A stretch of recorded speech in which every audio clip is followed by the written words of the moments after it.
complicated situation in Carolina. Steve Wilks passed over for Frank Reich in their head coach search. And I'll just say this, Frank Reich, immediately best coach in the NFC South, I think. I know you like Arthur Smith probably a little bit more than me.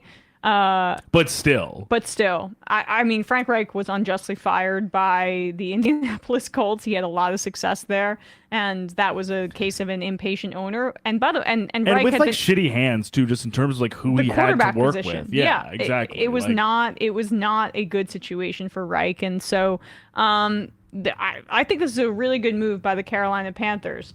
I will say though, we'll pull up this tweet right here. This is from Steve Wilks' lawyer, and I think it's just notable that we need to point out that Wilks is a part of the lawsuit that Brian Flores has filed against the NFL for racial discrimination.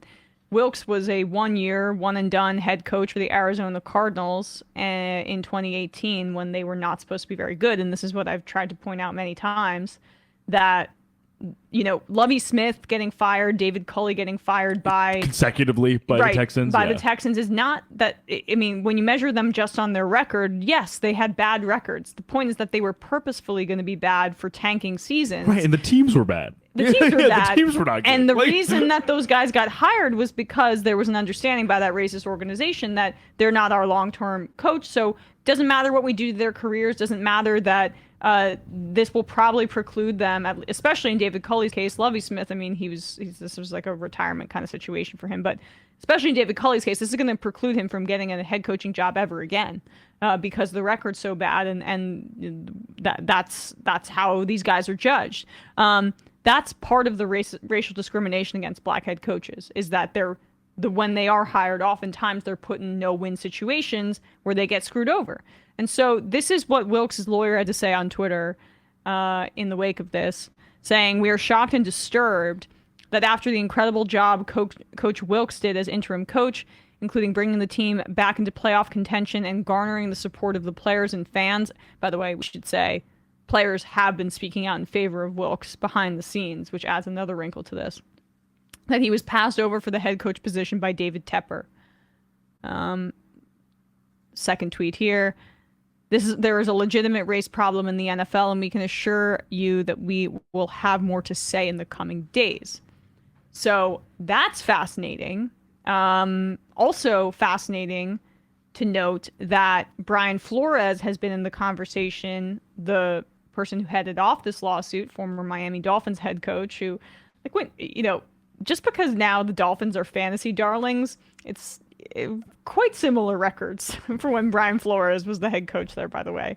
But yeah, and also there is a reason. I mean, also, of course, when I say this, the big qualifier is credit to Mike Tomlin for hiring he is one of the very few pillars in this league as a black coach who has had consistent and near and very prolific a prolific track record as being a decade plus head coach with the same organization since Marvin Lewis with the Bengals, and that almost honestly is hard to count because that was more because of how cheap the Bengals ownership group is and how unwilling they were to really mix it up until set 14 years of 7-9 play became untenable.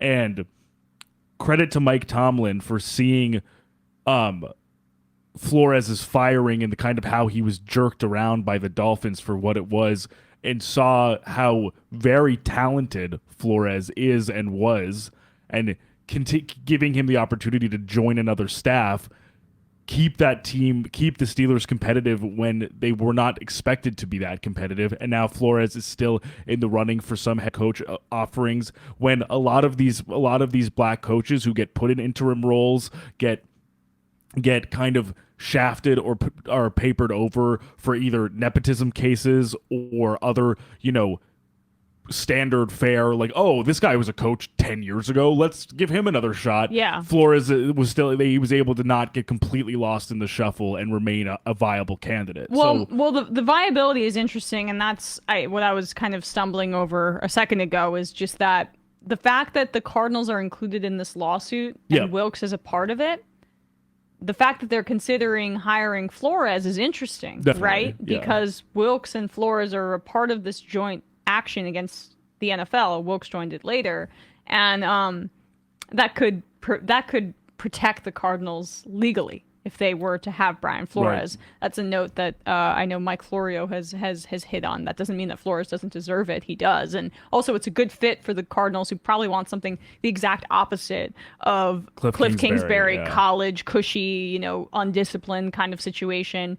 Flores is gonna grind those guys, and he's not much Call of Duty for Kyler Murray. With he's no nonsense, obviously, and I think that's part of his reputation, but I don't think in a way where it seems like players don't. He does not, in my opinion, seem to have the same no nonsense connotation around him that like a guy like Mike Zimmer does, in the sense of like where that's someone that he's no nonsense, but he's also like it's not enjoyable to play for him. Right. Whereas I think especially what we saw with the Dolphins defense when Flores was head coach, they really played above their station. Yeah. They above their personnel. They played really hard and were a pretty good defensive unit. So I still have faith in him as a head coach, and if he can get the right offensive play caller next to him, I think he could make for a really good hire with the right staffing, because he obviously knows like offensive play calling isn't his forte. But I think it would be a good move for the Cardinals regardless of their legal liability, because agreed. They hired Monty Austin-Fort as their GM. They have a connection. A scouting director from New England, or a guy with a scouting background from New England. And so I think it is probably encouraging for any Cardinals fans out there that the Bidwell family finally decided to stop hiring their friends in-house. Yes, and maintaining the same group and of Steve people. Keim just staying there indefinitely. Right. But just quickly back to the Panthers before we get into the Cardinals, because that's still not a certainty. The Brian Flores thing. Rumor. It's complicated, right? Because Steve Wilks definitely deserved, if he wanted to be the Carolina Panthers head coach, another shot at it, given the fact that he took that 1-4 team to 7-10. I mean, that's a 6-6 record with Sam Darnold as your quarterback. And NFC South aside, like they were a matchup against the Bucs away from winning that division and getting into the playoffs. Right. However, I do know that what Tepper has wanted since the Rule debacle is a quarterback whisperer. Right. And so this problem is deeper than just hiring. Again, this is like, to bring it back to, it's not just about firing a black coach because they have a bad record. Look a little bit deeper. Look a little bit deeper in this situation as well. The quarterback whisperer. Who gets to be the quarterback whisperer?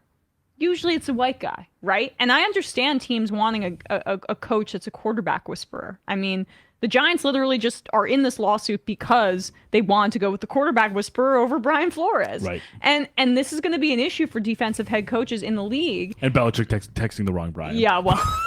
Hey, man, congrats. Oh. Did you mean to send this? Oh, I meant the black. Crap. I did not mean the black Brian. I went too far down the alphabet. D before F. Sorry, man. Yeah. But like it just, the point is that who gets to be an offensive guru? Who gets to be a quarterback whisperer? A lot of times it's former quarterbacks. Who gets to be quarterback? The smartest guy on the field. Usually they get designated as the white kid growing up. And it's many layers of racial discrimination, assumptions that need to be unpacked. And so this is about a much deeper issue, a flaw within football and the NFL that needs to be addressed, as opposed to just like, looking at Steve Wilks' record in a vacuum and saying, well, it should have been Frank Reich. So I think Frank Reich, very good hire for them. But the point about racism and structurally what it means within the NFL, I think, still stands. And I think, there was that big Washington Post reported piece about, that really just by the numbers, like how many black head coaches there have been in the last 20 years, how many black assistant coaches there have been in the last 20 years. I think kind of examining those coaching trees and how many of those people, whether it's Bill Belichick, whether it's Andy Reid, whether it's Sean McVay, who in their tree is black, and how their mobility as coaches has manifested relative to white coaches. And the nepotism and the connection-based hiring of the sport, when it's a majority white pool to begin with of head coaches, they're most likely going to then, by that token, if they have kids or cousins or brothers or friends, they're probably going to be more white than black when the original grouping is what is more white than black. And so all of this stuff just perpetuates itself. And like you said, it's a way bigger thing than just this particular Steve Wilks situation. And I can totally understand why, especially given the lawsuit before the NFL, where his legal team is coming from. But like you said, it's a much broader issue than just the Panthers hiring Frank Reich. Right. But from a purely football perspective, I think it's actually a pretty good hire, and I think that we saw what the Panthers could do on offense with their offensive line playing much better towards the end of the season, with even at Sam Darnold as their primary quarterback playing pretty well given his track record, and their three-headed rush attack of Deontay Foreman, Raheem Blackshear, and Chuba Hubbard looked pretty formidable. I mean, even against a terrible Lions defense, they went for like over 300 yards. Yeah. So I'm thinking, and if they have some good, fun, exciting pieces on defense as well. So I'm thinking that honestly, a few retooling moves, maybe if they're able to draft a quarterback, this team will be fun. This team will be exciting. I would take a futures bet right now on them winning the NFC South next year. I think I wouldn't blame you. Who's it gonna be? Right. The Brady-less, either Brady-less Buccaneers, Bucks. Dennis Allen-led Saints with Jameis or Dalton as the quarterback, or the Falcons, assuming they can find a quarterback also, unless they run it back with Desmond Ridder or Marcus Mariota. Yeah, I think in terms of coach and then also really in terms of talent, right now the Panthers are ahead. They just got to figure out the quarterback position.